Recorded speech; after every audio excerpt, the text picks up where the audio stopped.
I don't know why she's still here. She's a dispensable asset who runs on caffeine and spreadsheets. That's what I heard through the goddamn glass wall. Lance Kettering, VP of Product, owner of the most punchable smile in 3 states. He was laughing when he said it, leaning over someone's cubicle with his shirt sleeves rolled like he'd just gotten back from saving a burning orphanage. I was 4 feet away, invisible as always, half-eaten salad in one hand and Jira ticket in the other. Listening to my own obituary being workshopped like it was a networking joke. Dispensable asset. After 6 years of cleaning up every fire, this department started.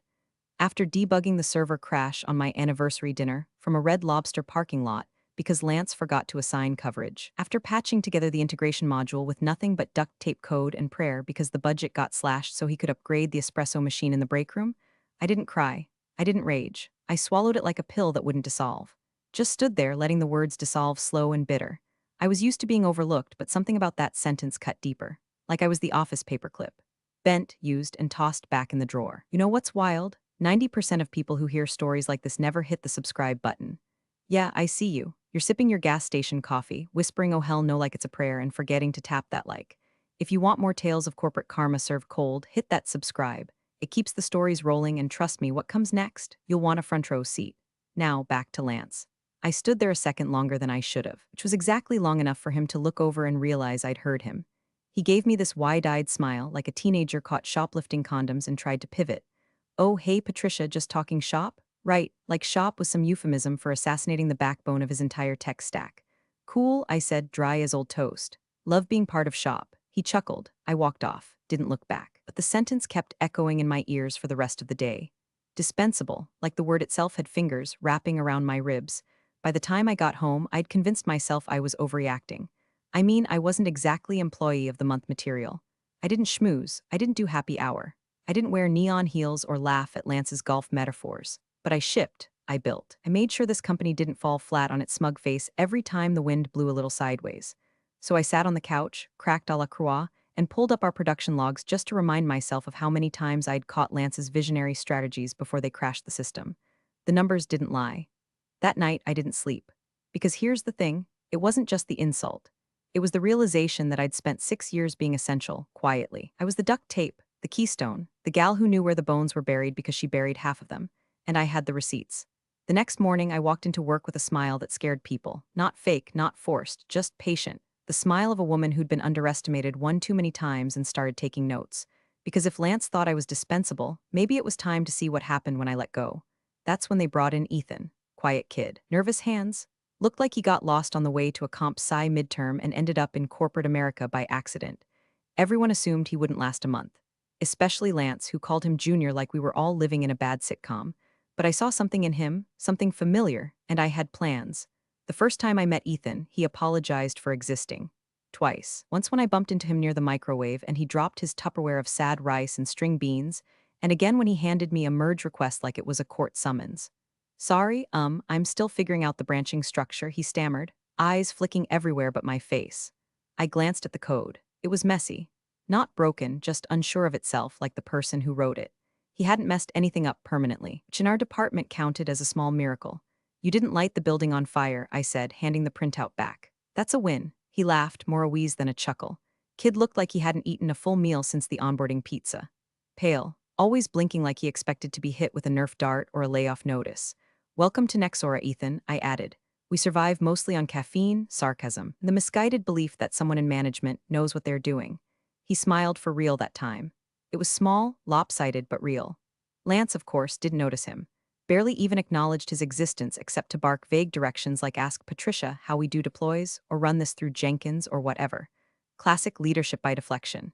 The only time Lance looked at Ethan directly was during an all-hands when he forgot Ethan's name and called him Ali. So naturally, Ethan started hovering around my desk like a stray cat who couldn't decide whether I was safe or a boot in disguise. I didn't mind. In fact, I saw something in him that reminded me of, well, me 6 years ago. Wide-eyed, overwhelmed, wondering which mistakes would get me noticed and which would get me fired. I started helping him out quietly. No big displays, just nudges, suggestions. I rewrote a few commits, then walked him through why. Explained what code review really meant around here. Translation: don't make Lance look stupid, even accidentally. Showed him where the real knowledge was stored, hint, not in Confluence, but in a private Slack group called Dead Man Switch where the senior devs kept actual documentation like it was Cold War intel. He was sharp once you cut past the nerves. Started picking things up fast. I'd correct a function once and never have to repeat it. Even caught a bug in one of Lance's pet modules, though I gently convinced him not to flag it in Jira. Office Politics 101. Never outshine a narcissist unless you've got an exit strategy or a parachute. Over time, he stopped apologizing so much, got steadier, bolder, still quiet but with an edge. One afternoon, after cleaning up an authentication mess left by a dev who'd rage quit mid-sprint, Ethan looked over and said, "Why do we keep fixing all this without credit?" I tilted my head, because if we stopped, the whole thing would collapse. And if we complain, they'll just hire someone cheaper to replace us. He blinked. That's bleak. That's corporate, I replied. But that sentence haunted me more than it should have, because he was right. We were the scaffolding holding up a building that kept calling itself a castle, and we were expected to disappear once the ribbon was cut. I didn't plan on getting attached to the kid, but something about the way he listened, really listened, wore me down. He asked questions that made me think. He was raw, but he had a backbone. And he saw the cracks in the system the way I did, saw them early instead of 6 years in like me. So I started showing him the ropes. Not just the where's the staging server ropes, but the deeper ones, the buried systems, the legal ductwork, the compliance relics no one looked at anymore. One evening, long after most people had gone home, we were elbows deep in a deprecated API nightmare when I pulled open a drive labeled Old Infra and said, "Ever seen the Clause library?" He shook his head. I opened a folder. Nested, obscure, but there it was. Clause 14.3c, the original custodian document for the modular authentication layer. My name on the digital ink, dated, sealed. Never revoked, he read it once. Then again, his brow furrowed. "This still stands?" he asked. I smiled. "Unless someone officially updates it, yeah, and nobody ever does. They assume the system just works." He sat back in his chair, processing. I could see the wheels turning. "Why show me this?" I paused before answering. "Because knowing where the leverage is matters." He nodded, slow, said nothing more. But I saw it, the spark, the quiet kind. The kind that waits, learns, and eventually acts. And for the first time in weeks, I didn't feel quite so alone. They scheduled it for 9:07 a.m. Not 9 o'clock, not 9:15. No room for small talk, no chance to pretend it was anything but what it was. I knew the moment the calendar invite landed, color-coded and sterile, subject line, strategic resource review required attendance. HR in the sender field. No agenda. Just one quiet dagger between two budget meetings. I wore black, not out of drama, out of precision. A silent signal to myself that something was dying today. Maybe not me, but something I'd built, something I'd carried on my back for too damn long. I walked into that glass-walled aquarium like it was a baptism in bleach. Inside, Danielle from HR, linking too much and wearing the nervous smile of someone who once gave me a secret Santa candle and now had to hand me a corporate death sentence. And of course, Lance, elbows wide on the conference table, tapping a Montblanc pen like he was signing autographs instead of contracts. He didn't even stand when I walked in. "Patricia," he said, like it pained him to remember my name. "Thanks for joining." Danielle inhaled like she was about to perform mouth to mouth. "We've been conducting a company-wide optimization strategy review, and unfortunately, it's the budget," Lance interrupted, grinning like a game show host announcing a bad prize. "You know how these things go." I nodded slowly, letting them talk. I wasn't going to make it easier with questions. I'd seen this script before, just never with my name on it. "Your role, while valued, overlaps with some newer strategic directions," Danielle added. "This isn't a reflection of your performance." "Of course not. It never is. They don't fire you because you're bad. They fire you because someone wants your chair for their nephew." I looked at Lance. He was enjoying this. Not in a cruel, mustache-twirling way, no, that would at least require passion. He was enjoying it the way you enjoy a vending machine finally giving you 2 bags of chips. Unexpected bonus. No emotional investment. "We appreciate everything you've done," he said, like I was a babysitter they'd outgrown. And then came the kicker. "We're happy to give you 2 weeks paid transition time," Danielle said, sliding a branded folder across the table like a Severin-stuffed Happy Meal. I stared at the folder, then at her, then at Lance. He gave me the smirk, the one that said this was always going to happen, just not fast enough. I folded my hands, calm as still water, and said the only thing that didn't taste like blood. Understood. That word sat in the air like fog. Danielle blinked again, surprised I hadn't begged or exploded or cried. Lance tapped his pen twice, like a drum roll for nothing. I stood, took the folder, and walked out. Not fast, not slow, just precise. Past the intern who was already eyeing my desk. Past the breakroom fridge where someone had stolen my yogurt again. Past the open-plan jungle of keyboards and clacking and Slack pings and people pretending not to see. Back at my cubicle I sat, just sat. My monitor was still on. Jenkins was mid-build. Ethan had left me a sticky note, "Deployed your fix?" with a little doodle of a robot giving a thumbs up. I stared at it for a long time. I didn't pack anything. I didn't cry. I emailed Ethan a single line, "Keep your head down, but keep your eyes open." Then I logged out, but not before one last stop. I opened the folder labeled NDA Locked Archive, dug past the old project specs, past the buried flowcharts, past the decaying bureaucratic fossils nobody ever thought to delete. And I uploaded one file. Just one. Clause 14.3, C Custodian Auth Module PDF. Then I closed the tab, cleared my cache, and walked out without looking back. Lance might have thought he won something that morning. He hadn't seen the board yet. He hadn't read the contract. He hadn't asked who still held the keys to the thing that made his $150M pipeline look shiny and investor-ready. He would. Oh, he would. 3 days after the meeting, the fog lifted. Not all at once, more like mist peeling off a lake at sunrise, slow, quiet, reluctant. But underneath the numbness, something new started to take shape. It wasn't rage. I'd burned through that. It wasn't grief. I hadn't lost anything worth mourning. It was clarity. Cold. Sharp clarity, like finding a map you forgot you'd drawn, with a red X marked long before you knew where you were going. I didn't go to work. Didn't need to. I still had remote access for the duration of my transition period, a phrase that sounded like it belonged in hospice care, not HR policy. Nexora's IT hadn't revoked my permissions yet, because nobody in legal had waved a red flag. And nobody in legal waved red flags unless you made them. So I logged into my personal cloud archive. Not the official Nexora drive, the one they'd probably sanitized already, but the encrypted corner I kept off-grid. My own little graveyard of legacy code, stubbed modules, dependency trees, and every mistake we ever fixed under cover of darkness. And there it was, buried under 3 folders of backlogged build notes and a zip file called Do Not Delete V2, like I'd been leaving myself breadcrumbs all along. Clause 14.3, C, Custodian Auth Module PDF. I clicked it open. It was ugly, legalese layered in corporate mildew. But the sentence was still there, plain as ever. Primary custodianship of the modular authentication framework, including all derivative logic and branching subarchitectures, remains assigned to the original architect of record, P. Wexler, until superseded by formal redesignation approved by compliance and legal. Dated, initialed, backed up. Archived, and this was the kicker, never updated. 6 years ago, we drafted it in a fit of startup paranoia back when everyone was scared of IP theft and contractor lawsuits. The clause was a failsafe. Back then, I didn't think much of it. It was just one more paper in a stack of paperwork no one ever read. But now it was a lit match in a room full of gas. They never redesignated it, never rescinded it, never even asked. Why would they? I wasn't someone they planned around.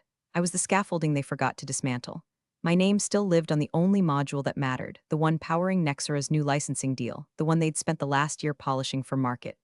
Lance had built his little press tour around it, called it a revolutionary leap in security infrastructure, said it future-proofed our entire platform. Funny, because legally, he didn't own it. I sat back in my chair, exhaled, and for the first time since that meeting, I smiled, not a bitter one, not angry or smug, just satisfied, like a craftsman checking the final seam on something carefully, silently stitched. I didn't send it to legal. I didn't email Lance. I didn't make a noise. Instead, I picked up my phone and called Ethan. He answered on the second ring, breathless. Patricia, you busy? Just hiding from Lance. He wants me to draft a status doc on the licensing rollout, but he keeps changing the specs mid-sentence. I chuckled. Some things never change. I was going to ask, how you're doing? I'm fine, I said, better than expected. He hesitated. I still don't understand what happened. They didn't even give a reason. One day you're the glue holding this place together, the next gone. I opened the clause, took a screenshot, texted it to him mid-call. He went quiet. What's this? Clause 14.3c, I said. It's in the original framework charter. Custodianship of the modular auth framework. I could hear him clicking. This is real as your anxiety dreams about Jenkins. Holy Patricia, this changes everything. If legal sees this, they haven't, and I haven't shown it to them. He was silent. Then, in a low voice, why show it to me? I didn't answer right away because I needed him to sit with it, to understand. Finally, I said, because you're the only one still listening, and because knowing what something's worth is only half the game. Knowing when to use it, that's the other half. He was quiet again, but this time it felt like gears turning, not uncertainty. I didn't need to tell him what to do. I didn't need to spell it out. I'd planted the seed, that was enough. Lance had underestimated me. He was about to underestimate Ethan too. They rented a damn spotlight, not metaphorically. A literal spotlight. Mounted in the corner of the atrium, sweeping across rows of standing desks and demo booths like this, was the Oscars for white-collar mediocrity. I watched it all unfold via the internal live stream from my living room, coffee in hand, slippers on, trying not to grind my teeth into chalk. Nexora had closed the $150 million licensing deal with Sondra, multinational that couldn't code its way out of a wet paper bag, but had deep pockets and a fetish for buzzwords. And Lance, dear, dazzling, hollow-skulled Lance, had turned the announcement into a company-wide event.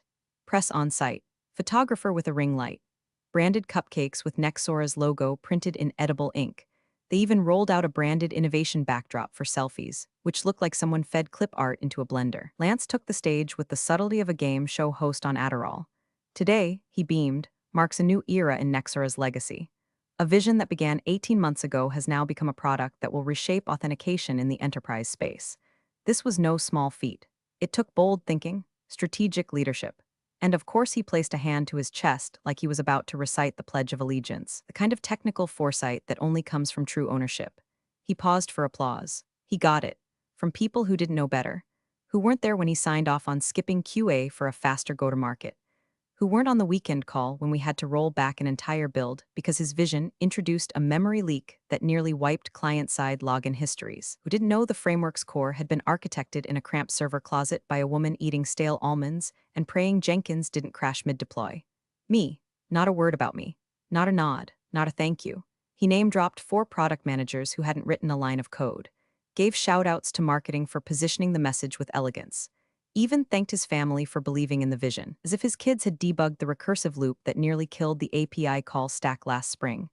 And at the very back of the room, flanked by 2 potted plants and a catering table, stood Ethan. I saw him on the live stream, arms crossed, back straight, face blank, but the kind of blank you get just before the dam breaks. Not anger, not shock, something deeper. Disappointment scorched into silence. He was wearing the tie I gave him. Navy, clean, conservative. That it made him feel like someone. Now it just looked like armor. I could tell he hadn't clapped. The camera panned back to Lance, who was now showing off a slide deck filled with stats and phrases like scalable integrity and modular trust orchestration, which meant exactly nothing. Then came the final slide, $150M signed. Global licensing rights secured. Vision by Lance Kettering. And below it, his face. Photoshopped heroically. Chin raised. Eyes full of pretend purpose, as if he'd personally hand-stitched every line of back-end logic like some kind of artisanal coder. I wanted to throw my coffee mug through the screen. Instead, I muted the live stream and opened Slack. I hovered over Ethan's name. Typed, still think it's too early? Waited, watched, no reply, but I saw the typing dots flash, stop, then start again. Then nothing. He was thinking, weighing, that was enough because the walls were closing in. Lance didn't know it, but the floor under his Italian loafers had started to crack the moment he opened that PowerPoint and claimed full ownership of a system whose legal foundation still had my name burned into the stone. It wasn't my voice on the stage, but it didn't have to be. Ethan was in the room, and he knew what I'd built, where the bodies were buried, where the documentation lived. What clause lived at the bottom of the repo like a sleeping dragon with my initials stitched into its scales. Lance had made his move. The next one wouldn't be loud, it would be lethal. The room was too quiet for a celebration. This wasn't the atrium circus with cupcakes and photo ops. This was conference room C, the one with the frosted windows, the low ceiling, and the silence that felt like it had a weight class. No live stream, no applause. Just 6 people seated around a long oval table pretending this wasn't about to blow up something very expensive. At the head of the table, Lance, still in his showman suit, only now it looked tight across the shoulders. His tie was crooked. His eyes flicked toward the legal rep like he expected a pop quiz and forgot to study. Legal was there in force. Natalie from compliance. Aaron from contracts. One of the interns from the legal review rotation who looked like she wanted to crawl under the table and die. And Ethan. Quiet, clean-cut Ethan. Tie knotted with surgical precision, folder in hand. I wasn't in the room, but I'd given him everything he needed. Natalie cleared her throat. Before we finalize the transfer agreement, we need documentation verifying IP custodianship for the core authentication module. Lance blinked. That's been handled. It's not in the clause log, it's part of the legacy asset register. Checked it myself. Aaron raised an eyebrow. Can you show us? Lance hesitated like the air had thickened and he couldn't quite get his voice through it. The architecture team owns it. I delegated. To who? Natalie asked. Silence. And that's when Ethan placed the folder on the table. Neat, measured, deliberate. I think this is what you're looking for, he said, calm as a surgeon holding out a scalpel. Natalie opened it. Inside 3 pages. 1 signature. Dated. Indexed. Stamped. Clause 14.3c. Aaron leaned forward. Read it again. This says custodianship of the modular authentication system remains assigned to Patricia Wexler. Lance shifted in his seat. That clause is outdated. It was from the early development cycle. A formality. Was it rescinded? Natalie asked. It didn't need to be. Was it redesignated? Aaron pressed. I delegated internally. Informally, Natalie's voice was flat. Informal delegation does not override documented custodianship. The air in the room snapped taut. Ethan sat very still. He wasn't gloating. He wasn't smirking. Just letting the document speak like he'd simply turned on the lights in a room full of rats. Lance reached for the folder. Natalie blocked it with her hand. We'll need to pause the licensing execution until this is resolved, she said. Pause? Lance barked. We've already signed. Contingent on final custodianship verification. Aaron replied, flipping to the contract addendum.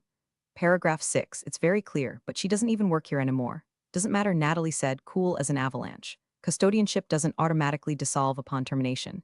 It has to be reassigned in writing, with consent from the original architect. And in this case, Ethan added, finally looking Lance dead in the eyes, that was Patricia. Lance looked like someone had just poured ice water down his spine. No bluff, no pivot. He opened his mouth, closed it, opened it again. I wasn't aware you gave a keynote, Ethan said, voice steady, called it your vision, but the foundation you stood on still belonged to someone else. No one said anything after that, not for a long moment. The silence was glacial, final. Even the intern had stopped breathing. Finally, Natalie stood. We're going to need to reevaluate the IP chain before we proceed. Aaron nodded, and someone needs to contact Patricia Wexler. Ethan didn't smile. He just sat there, watching Lance shrink inch by inch, like a balloon with a slow leak. The man who had posed under a spotlight 48 hours earlier now looked like he couldn't find the door, let alone explain how he'd built the system he supposedly owned. The table, the air, the floor, all belonged to someone else now, and her name was still on the document. By 9:04 the next morning, the internal Slack channels were curiously quiet. No gifs, no happy Thursday, chatter from the HR social committee, just one terse memo from legal stamped confidential and addressed to the executive tier. Licensing delay pending custodianship clarification. 5 words that sounded like legalese, but in this company. That was code for someone lit a dumpster fire, and now we all get to roast marshmallows around it. They dragged Lance into the executive review board meeting 30 minutes later. This time, it wasn't just legal. The CEO was there, Ku, head of compliance. Aaron again, now with a thick binder labeled IP ownership chain review, which he slammed on the table like it owed him money. Lance walked in trying to look casual, but the swagger didn't stick. His collar was wrinkled, his eyes were red. For the first time since his fake cry speech about leadership resilience during last year's layoffs, he looked genuinely rattled. Let's talk about Clause 14.3c, the CEO said without preamble. Lance exhaled hard, as if he'd rehearsed for this. It's an outdated clause, a clerical holdover from a prior version of the system architecture. The core module has evolved significantly since then. Natalie from compliance didn't flinch. Has it evolved into something not built by Patricia Wexler? Silence. Lance's jaw twitched. The current system is built on top of her framework, yes, but so it still relies on the original architecture she authored? I mean, in a legacy sense, maybe, but it's modular. The dependencies are, Aaron cut in. No, we verified the dependency map last night. Your system branches off her original module like a scaffold. The authentication layer is still foundational. The CEO leaned forward. So why wasn't this clause updated? Lance opened his mouth, closed it. We assumed custodianship rolled over when she left. You assumed? The COO echoed. Lance floundered. There was never any formal indication that her custodianship was still active. It just wasn't on anyone's radar. Aaron flipped to a page in the binder. Because you failed to flag it during the last compliance review. Submitted a signed IP custodianship transfer form with the name left blank. The CEO blinked. You submitted a blank signature field? Lance shifted in his seat. We were rushing the filing. The quarter was closing, so you cut corners. Strategic acceleration, Lance mumbled. Ethan was seated near the side wall, again, quiet, hands folded, but when the room turned toward him, he didn't flinch. Ethan, the CEO asked. You worked with Patricia directly, correct? Yes, did she indicate any knowledge of her continued custodianship? Ethan nodded once. Yes, she showed me the clause and the documentation supporting it. Did she attempt to weaponize it? No, Ethan said flatly. She never raised it. She just kept the module isolated, compliant, documented, and secure, like she always did. Aaron added, her version history shows perfect consistency with compliance protocol. 0 unauthorized alterations. The module was never rolled into broader dev branches without her sign-off. So, Natalie said slowly, she held the key the whole time. The room went still again. Lance, desperate now, tried another angle. Okay, but let's not pretend this is some kind of sabotage. She had ample opportunity to communicate this concern. If she wanted clarity, she could have brought it up. Aaron slammed the folder shut. She did. To the person you assigned to replace her. The CEO looked at Lance like he was a mold growing in the corner of a shower. You told the board this IP was clean, that there were no custodial conflicts. There weren't, Lance started. There were, the CEO snapped. You just didn't know or didn't look. Either way, your job was to know. Lance deflated like a balloon left out in the sun. Every justification he'd polished for years, his metrics, his market speak, his glossy investor deck, none of it mattered here. Not with the clause on paper. Not with Patricia's name in ink. Not with Ethan backing her up with steady calm that made Lance look like a clown trying to juggle legal grenades. In a glass-paneled room down the hall, I sat watching the security feed on mute. Ethan had given me access, his transition gift, he'd called it, a quiet window into the reckoning. I didn't smile, not really. But there was something in my chest, a stillness, a knowing. Lance had always treated me like scaffolding. Something temporary, necessary but disposable. Funny thing about scaffolding, pull the wrong pole and the whole damn building shifts. They called me in on a Friday. No agenda, no heads up, just a brief message from Aaron, polite but heavy. The board would like you present for the custodianship resolution review. 11 a.m. Conference room A, not C, not the legal pit. A, where the executive board met behind soundproof walls and million-dollar secrets.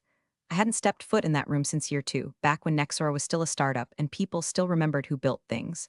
I wore gray, no jewelry, no makeup. Just the version of me that had always been there, clean, measured, forgettable until someone needed saving. When I walked in, the room was half full. The board was already seated. 6 figures with iron suits and agenda binders, flipping silently through paperwork that had my name on every 4th page. Aaron gave me a respectful nod. Ethan was in the corner again, calm and composed, a silent anchor. Lance sat at the head of the table, or what used to feel like the head. Today, it looked more like a throne built from napkins. His tie was gone. Jacket wrinkled, sleeves rolled up like he'd been fighting for his career all morning and lost every round on technicalities. They motioned for me to take the seat at the far end.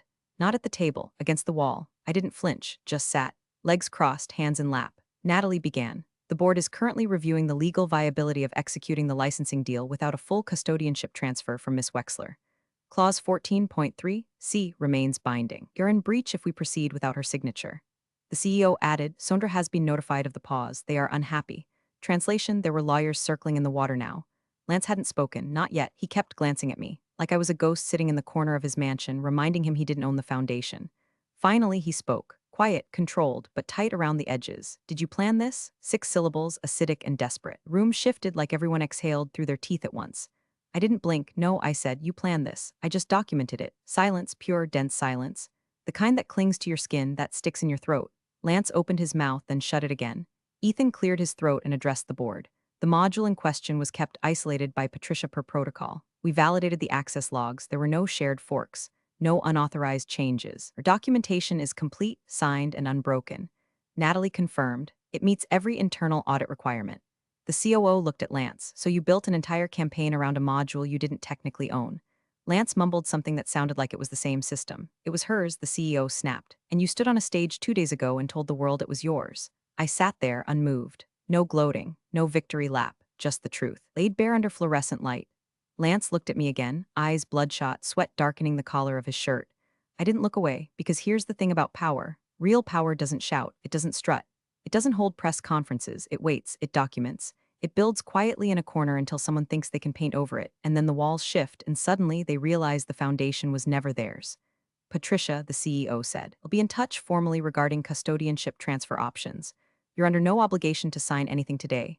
I know, I said, nothing more. I stood when they dismissed us. Lance remained seated, didn't say another word, didn't follow me out. He couldn't, not when the board was still staring at the throne he'd built on sand. The memo hit the company inbox at 6:12 a.m. on Monday. Subject, temporary leadership transition, product division, no pleasantries, no euphemisms. Just a blunt announcement that Lance Kettering was being removed from all licensing deal oversight, effective immediately, pending internal investigation into documentation irregularities. They didn't even give him the courtesy of a farewell email. By 10 a.m., every glass wall on the 3rd floor buzzed with whispers. Screenshots of his keynote Slide with Vision by Lance Kettering were now meme fodder. One engineer photoshopped it to read, Built on a Lie by Lance Kettering.